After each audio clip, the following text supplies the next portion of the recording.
इसी बीच एक और बड़ी खबर आपको बता दें, पाकिस्तानी सांसद का बड़ा बयान सामने आया है।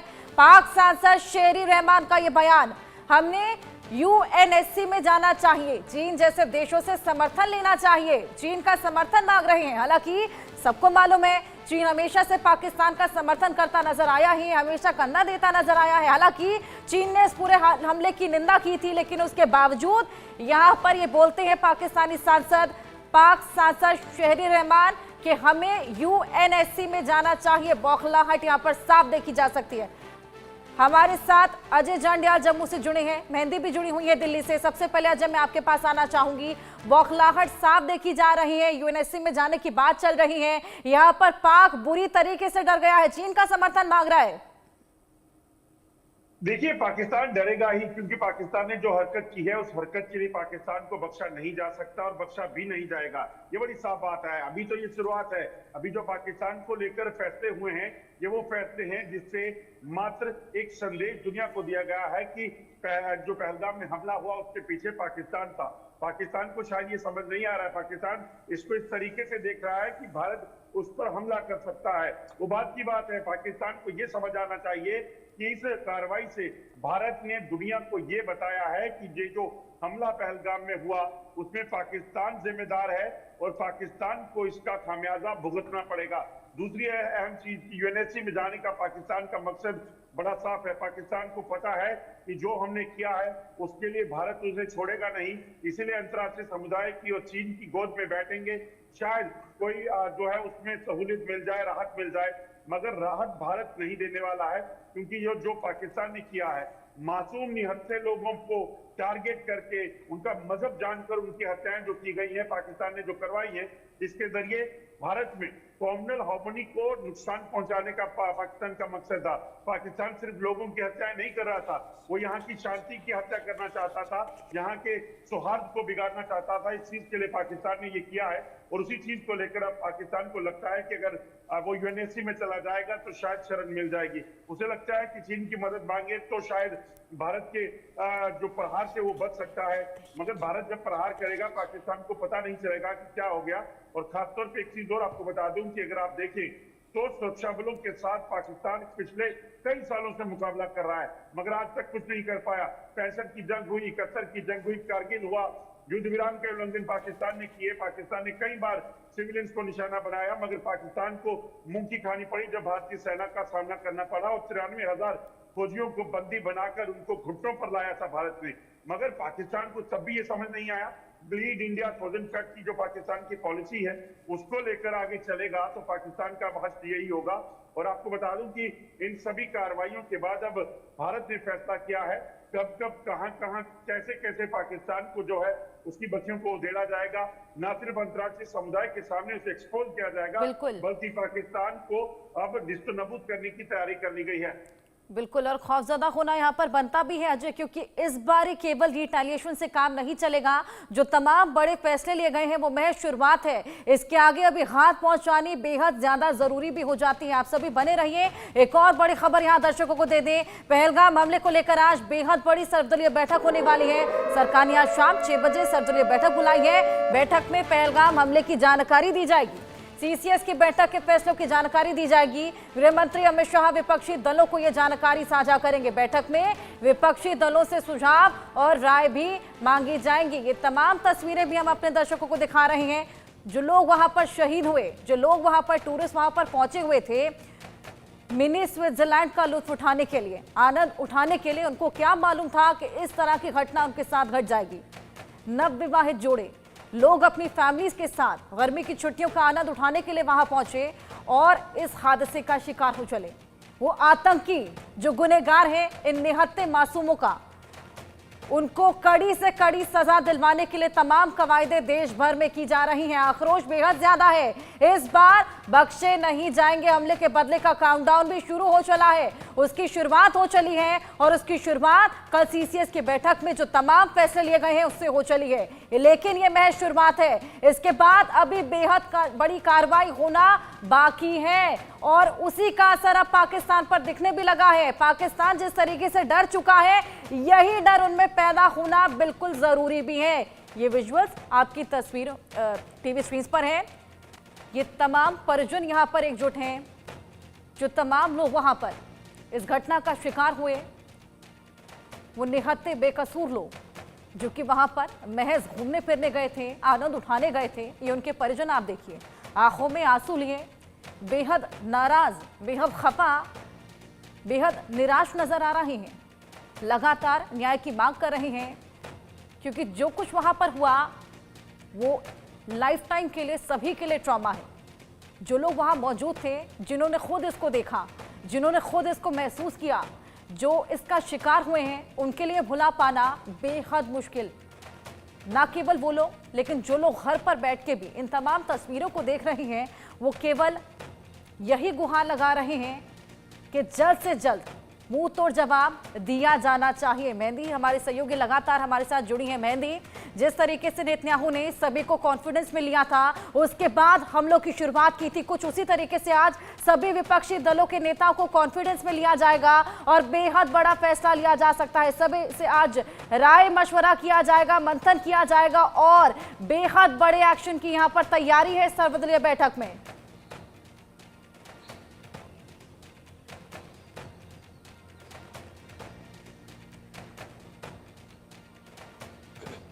मेहंदी, आप मुझे सुन पा रही हैं?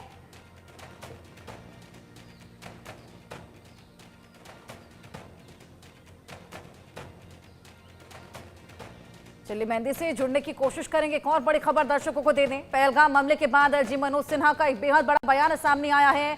नागरिकों की हत्या का बदला लेना होगा।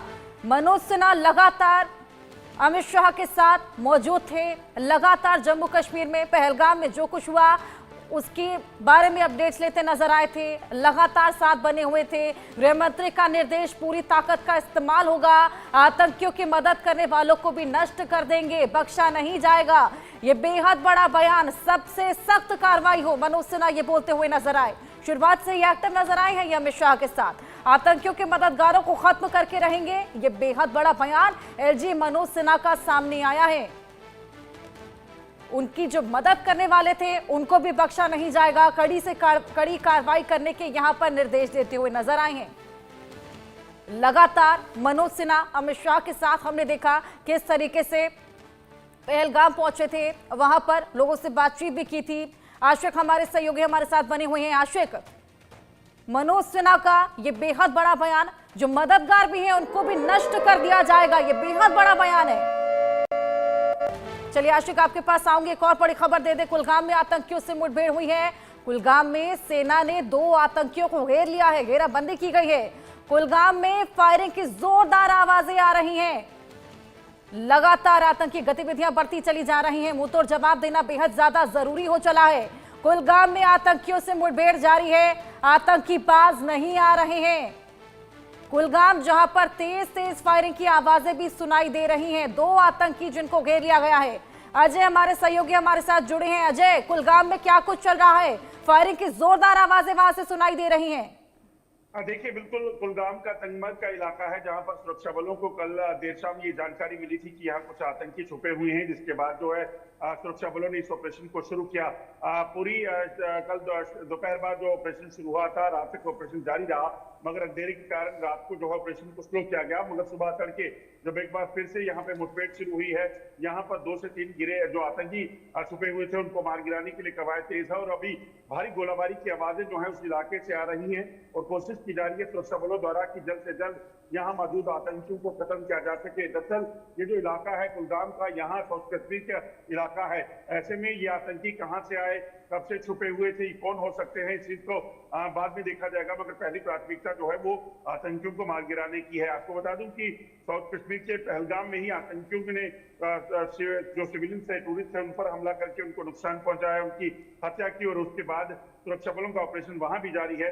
मगर दूसरा ऑपरेशन जो है इस वक्त चल रहा है कुलगाम के तंगमर्ग में, जहां पर सुरक्षा बलों को 2 से 3 आतंकियों के छुपे होने की खबर मिली थी और उस चीज को लेकर जो है उन्हें मार गिराने को लेकर एक बड़ा ऑपरेशन जो है इस वक्त वहां चल रहा है, जिसमें सीआरपीएफ, जम्मू कश्मीर पुलिस और सेना जो है लगातार मोर्चा संभाले हुए है और आतंकियों को ढेर करने की कवायद में लगी हुई है।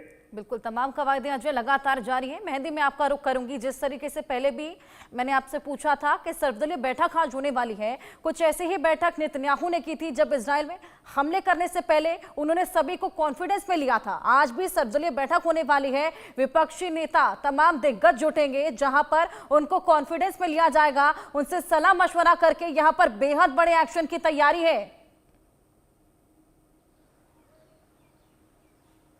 बिल्कुल हर्षद, देखिए भारत लगातार ताबड़तोड़ एक्शन में नजर आ रहा है और पाकिस्तान के खिलाफ कल बड़े 5 फैसले लिए गए हैं और आज एक सर्वदलीय बैठक भी की जाएगी और सभी विपक्षी दल के नेता उसमें मौजूद होंगे और उनके साथ बातचीत की जाएगी कि किस तरीके से जो भारत है वो आगे की रणनीति बना रहा है और कैसे जो बदला है वो पाकिस्तान से लिया जाएगा और किस तरीके से इस आतंकी हमले की जो गूंज पूरे भारत में गूंजी और जो पूरा भारत दहलाया हुआ है उसका बदला किस तरीके से भारत लेगा। तो ऐसे में रणनीतियां तैयार की जा रही है, बैठक का सिलसिला लगातार जारी है और जिसका जो एक रिजल्ट है वो पाकिस्तान में नजर आ रहा है, क्योंकि पाकिस्तान थर थर कांपता हुआ दिखाई दे रहा है और एक बैठक पाकिस्तान में भी की जाएगी।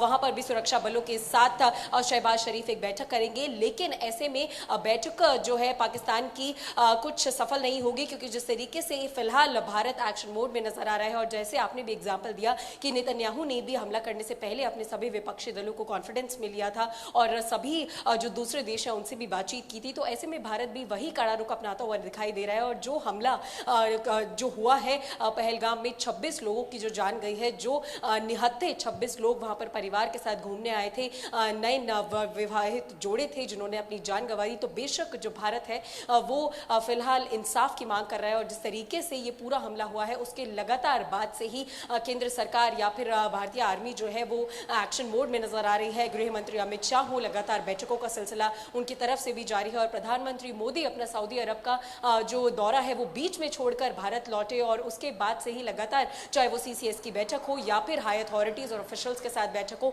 लगातार बैठक जारी है और सीसीएस की बैठक में कल 5 बड़े फैसले लिए जिसमें पाकिस्तान को मुंह तोड़ जवाब देने की जो प्लानिंग है, जवाब देने की पूरी तैयारी है। दर्शकों को एक और बड़ी खबर यहां दे दे, पहलगाम हमले की कनाडा ने भी निंदा की है। हमले से भयभीत हूं, कनाडाई पीएम ये बोलते नजर आए, हिंसा का मूर्खतापूर्ण चौंकाने वाला कृत्य है, निर्दोष नागरिक और पर्यटक मारे गए हैं। लगातार हम देख रहे हैं किस तरीके से विश्व भर में इस पूरे हमले की निंदा की जा रही है, चाहे चाइना हो, चाहे ट्रंप हो, चाहे यहां पर कनाडा के पीएम हो, जो लगातार इस पूरे हमले की निंदा करते हुए नजर आ रहे हैं।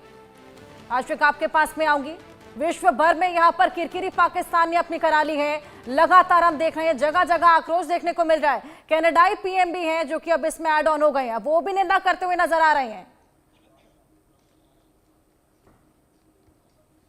देखिए, लगातार भारत को विश्व भर से जो सपोर्ट मिल रहा है और हमने देखा पहले अटैक दिन से ही जो है लगातार एक एक करके प्रतिक्रिया सामने आई और सबसे बड़ी बात यहां पर यह है कि इस बार भारत में जो लोग जो है जिनके साथ ये ज्यादती हुई है, जिनके परिजन मारे गए हैं, उनके साथ पूरा भारत ही नहीं बल्कि पूरा विश्व खड़ा है। लगातार भारत को जो है अब सपोर्ट मिल रहा है अंतर्राष्ट्रीय प्लेटफॉर्म्स पर भी और सबसे बड़ी बात यहां पर यह है कि जिस तरह से अब इस आतंकवाद पर प्रचंड प्रहार करने की रणनीति तैयार की गई है। हमने देखा जब गृह मंत्री यहां पर थे तो उन्होंने कई सारी जगहों का विजिट किया। सबसे बड़ी बात यहां पर यह थी कि उन्होंने जो यूनिफाइड कमांड की मीटिंग ली जिसमें एलजी मनोज सिन्हा के अलावा तमाम तर सेना के अधिकारी शामिल रहे, तो यह तय पाया गया कि किस तरह से अब आतंकवाद पर प्रहार करना है, क्योंकि यह आतंकवाद जो है अब रुकने का नाम नहीं ले रहा है। कहीं ना कहीं अगर घाटी में शांति बनी रही काफी टाइम तक, यहां पर हालात जो है सामान्य रहे, टूरिज्म बढ़ता रहा और यहां के लोग भी कहीं ना कहीं खुश थे, लेकिन इस पीसफुल एटमॉस्फेयर में फिर से डिस्टर्बेंस क्रिएट करने की बिल्कुल आशिक, आपके पास में वापस लौटूंगी। तमाम तस्वीरें दर्शकों को लगातार दिखा रही हैं, अपडेट्स लगातार दे रहे हैं, एनआईए के विजुअल्स हम आपको दिखा रहे हैं, हलचल वहां पर लगातार बनी हुई है, बैठकों का दौर लगातार जारी है। एनआईए की टीम भी पहलगाम पहुंची थी जहां पर घटनास्थल का उन्होंने जायजा लिया, क्या कुछ हुआ इसके बारे में जानकारी ली थी और इसके अलावा सीसीएस की बैठक जो कि कल की गई थी, जिसके बाद बेहद बड़े फैसले लगातार लिए जा रहे हैं। महज शुरुआत, ये देखिए कैंडल मार्च भी यहां पर किया जा रहा है, देश भर में आक्रोश है, जगह जगह इस पूरी घटना को लेकर हम देख रहे हैं लोग अपने अपने तरीके से यहां पर हमले की निंदा करते हुए नजर आ रहे हैं। कड़ी सुरक्षा व्यवस्था है, आने जाने वाले लोगों की चेकिंग की जा रही है। कैंडल मार्च यहां पर देखिए स्कूल्स में भी किया जा रहा है। मेहंदी आपके पास में आऊंगी, स्कूल्स तक में आप देखिए बच्चों को भी यहां पर इस पूरे हमले की जानकारी है और निंदा करते हुए नजर आ रहे हैं। बिल्कुल हर्षा, सही बात है। पूरे भारत देश में जो आक्रोश है वो साफ तौर पर नजर आ रहा है और कल से ही जगह जगह पर, चाहे वो कैंडल मार्च हो या फिर इस आतंकी हमले के खिलाफ प्रदर्शन हो, वो देखा जा रहा है। सिर्फ कश्मीर में ही नहीं, दिल्ली में भी ये जो गूंज है वो साफ तौर पर सुनाई दे रही है। और आज भी एक बड़ा प्रदर्शन दिल्ली सरकार की तरफ से, जो दिल्ली भारतीय जनता पार्टी है, वो करने वाली है। इस पूरे आतंकी हमले के खिलाफ पाकिस्तान एम्बेसी के सामने ये पूरा प्रदर्शन होने वाला है। और जिस तरीके से व्यापारी संगठन दिल्ली का है, उसने भी कल जो है वो दिल्ली बंद की मांग की है और कल जितने दिल्ली के वाहन हैं वो भी नहीं चलेंगे। तो ऐसे में आक्रोश साफ तौर पर नजर आ रहा है। और सिर्फ सड़कों पर ही नहीं, स्कूलों में जहां छोटे छोटे बच्चे पढ़ाई करते हैं, जहां पर बच्चे पहुंचते हैं, उन्हें भी इस पूरे आतंकी हमले का जो है वो पता है और उनमें भी आक्रोश साफ तौर पर देखा जा रहा है। और सिर्फ बूढ़े बड़े ही नहीं, बच्चों तक की ये मांग है कि जो हमला है उसका मुंह तोड़ जवाब भारत को देना चाहिए। और जो भारत का इतिहास रहा है, चाहे वो उरी हो या पुलवामा में भी घर में घुसकर जो भारत ने जवाब दिया था, एक बार फिर से भारत उस तरीके की रणनीति बनाए और पाकिस्तानियों को और आतंकवादियों को मुंह तोड़ जवाब भारत इस बार भी दे। तो ये जो मांग है वो पूरे देश से उठ रही है और जिस तरीके का सपोर्ट, फिलहाल समर्थन जो है भारत को पूरे देश से, पूरी दुनिया से हर्षा मिल रहा है, तो ऐसे में जो भारत है वो कहीं ना कहीं बहुत ज्यादा कड़ा रुख अपनाता हुआ नजर आ रहा है, क्योंकि लगातार हर एक देश जो है वो भारत के समर्थन में उतरता हुआ नजर आ रहा है। और कड़ा रुख अपनाने का समय भी आ चला है। जो कायराना हरकत इन आतंकियों ने की है उसका जवाब देने का बिल्कुल सही समय आ गया है। एक और बड़ी खबर दर्शकों को दे दें, भारत सरकार के फैसले से अब पाकिस्तान बुरी तरीके से बौखला चुका है। पाकिस्तान के पीएम ने एनएससी की बैठक बुलाई है। शहबाज शरीफ ने आज सुबह एनएससी की बैठक बुलाई है। ये बेहद बड़ी बैठक अब पाकिस्तान भी बुला रहा है। सीसीएस में जो फैसले लिए गए, अब उससे बौखलाहट यहां पर साफ नजर आ रही है। पाकिस्तान खौफजदा है और उसी को देखते हुए बैठकें कर रहा है, कभी गश्त बढ़ा रहा है, कभी वायुसेना को अलर्ट कर रहा है। अजय, इसको लेकर और जानकारी। देखिए, नेशनल सिक्योरिटी काउंसिल की पाकिस्तान ने बैठक बुलाई है और आज पाकिस्तान के प्रधानमंत्री शहबाज शरीफ जो है इस बैठक की अध्यक्षता करेंगे। और इसके पीछे का मकसद यही होगा कि भारत आज जिस तरीके से अपना रुख अपना रहा है, भारत ने जैसे कल 5 बड़े फैसले लिए, चाहे वो इंडस वाटर ट्रीटी को खत्म करने की बात हो या फिर बाघा बॉर्डर को बंद करने की बात हो या फिर पाकिस्तान में जिस भी तरीके से जो पाकिस्तानी यहाँ पे हैं उनको वापस पाकिस्तान भेजने की बात हो, वीजा पर रोक लगाने की बात हो, इन चीजों को लेकर जो है एक बैठक कर सकते हैं। और उसके साथ साथ जो चर्चा पाकिस्तान में इस वक्त वो है, वो इस चीज को लेकर है कि आखिरकार भारत अब करने क्या वाला है। पाकिस्तान इस चीज को लेकर ज्यादा छटपटा रहा है कि आखिर भारत कब कहाँ क्या करेगा, क्योंकि 2 बार भारत ने चाहे वो सर्जिकल स्ट्राइक की या एयर स्ट्राइक की, वो भारत ने करके दिखाया कि भारत बोलता नहीं है। यहाँ सेना करती है, यहाँ सरकार जो है वो फैसले लेकर उस पर कायम रहती है, उसका जो है उस पर आगे बढ़ती है। तो ऐसे में कहीं ना कहीं इस बार भारत क्या करेगा, इस चीज का खौफ जो है वो पाकिस्तान में है और ये खौफ होना भी चाहिए, क्योंकि जिस तरीके से हर्षा ये मासूम लोगों की हत्याएं पाकिस्तान ने करवाई हैं और इन आतंकियों को यहाँ ट्रेनिंग देकर भेजना, इनको हथियार मुहैया करवाना और जम्मू कश्मीर में आतंकियों को के जरिए जम्मू कश्मीर को नुकसान पहुंचाने का प्रयास करना, ये साफ बताता है कि ये ऐसा कुकर्म है जिसको भारत या कोई भी देश जो है वो माफ नहीं करेगा। शायद यही वजह है कि आज दुनिया के कई देश भारत के साथ बिल्कुल अजय, रिटेलिएशन से इस बार काम नहीं चलेगा और माफी का तो सवाल ही नहीं खड़ा होता। आप तीनों बहुत शुक्रिया हमारे साथ जुड़ने के लिए, जानकारियां साझा करने के लिए, तस्वीरें दिखाने के लिए। वक्त यहाँ पर एक छोटे से ब्रेक का है, जल्द हाजिर होंगे।